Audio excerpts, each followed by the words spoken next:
তাদেরকে উৎসাহিত করার জন্য এখানে বাচ্চাদেরকে একটু আনন্দ দেওয়ার জন্য, যাতে বাচ্চারা একটু আনন্দ পায় পড়ার সাথে সাথে, সেই জন্য এই কোর্স করা। একদম সুন্দর ভাবে আস্তে আস্তে যাবে, মার্বেল যেন না পড়ে, মার্বেল না পড়ে যে কাজ করতে পারবে সেই হবে ফার্স্ট। যার পড়ে গেছে সে সাইডে চলে আসে।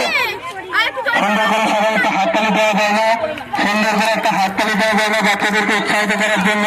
যাদের মার্বেল পড়ে গেছে চলে যাও, চলে যাও। যাদের পড়েনি তারা আস্তে আস্তে যাও, কোনো অসুবিধা নাই। তাড়াহুড়ো করে না, আস্তে আস্তে গিয়ে তোমাদেরকে গন্তব্যে পৌঁছাতে হবে। যে পৌঁছাবে সেই ফার্স্ট, যে পৌঁছাবে সেই ফার্স্ট। খুব সুন্দর যাচ্ছে, তাড়াহুড়ো করে কোনো লাভ নেই। আস্তে আস্তে যাও, আস্তে আস্তে যাও, আস্তে আস্তে গিয়ে নিজের গন্তব্যে পৌঁছাও, তাহলে তুমি ফার্স্ট হবে। মার্বেল না পেরে আস্তে আস্তে গিয়ে